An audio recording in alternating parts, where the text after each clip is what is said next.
Be ready. 5 seconds. Start. No confidence. Motions have become such a routine that we are not, at any rate, as such, not bothered by their frequency, except that by repeated and unsuccessful use their utility will be blunted.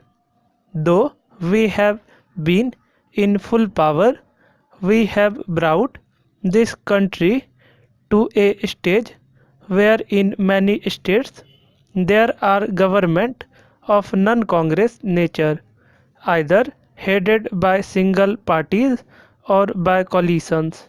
This in itself is proof that we do not want to cling to power, that we do not want to act undemocratically.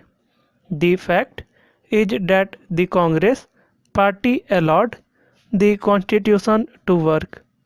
I am saying allowed because in other countries which have a constitution, there are parties which have adopted other methods and have not functioned like this.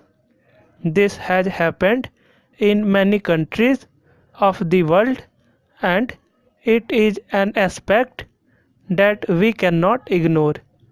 There is a changed situation in India, but it is not a sudden change.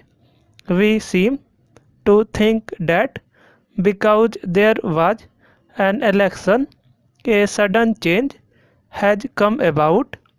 This change has been a gradual one. It has been coming about little by little, not only in every election but also between elections. We have been watching the change coming over the people, and we have been consistently saying that these are the growing pains of democracy, that these are the roots which democracy is striking in our country. We have encouraged this, and today we see entirely new situation. One of the first things that I did was to extend my hand of cooperation and friendship to the non-Congress chief ministers of certain states. I am very happy to say that they responded in a like manner, and they have assured me that we can work together. It is not an easy situation because not only are the economic and the food situation difficult, but the whole complexity of this new political situation is there. But we will not fail for want of trying. That is the utmost we can say on this issue. So I think it is extremely unfair of members of the opposition to pick out one instance where things have not gone smoothly. Everywhere else where there are non-Congress governments, the transition has been a very smooth and even speedy one. I wish it had been so in Rajasthan and in other states also. This is something which we can do only with the full cooperation of the states. It is something which we must sit down and discuss and formulate a plan which can be carried out and implemented in all parts of the country. Some have said that we would rather starve then import food. I am afraid I cannot agree with this, and I feel that it is an irresponsible statement to make in the present conditions. When I talked of cooperation with honorable members outside, it was not on small matters of procedure and things like that, although they are important, and if we can work together, it is a good thing.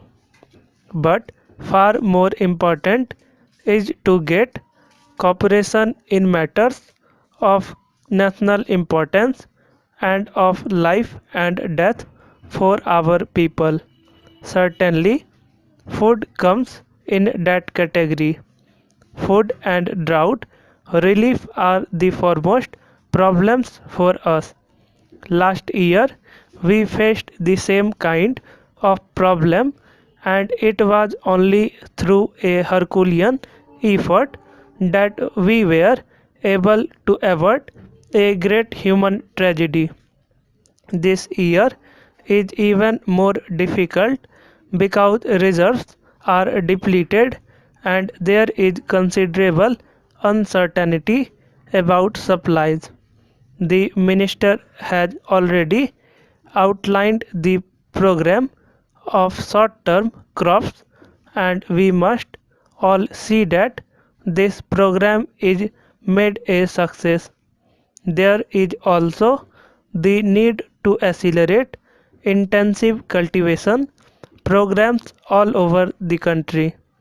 Many steps are being taken to deal with the immediate problem in Bihar and eastern UP.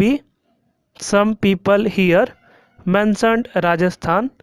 I would like to say that we have not forgotten at all that Rajasthan also faces this problem, and so do areas of other states.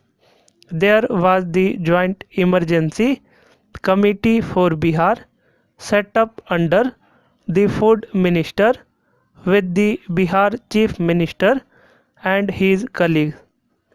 It has already met 3 times. Drinking water is an acute problem in Bihar, and schemes worth over rupees 5 crores have been sanctioned by the central government. The election have thrown up certain political challenges, but the real challenge is the economic challenge of prices and production. Many honorable members opposite have talked about the economic situation.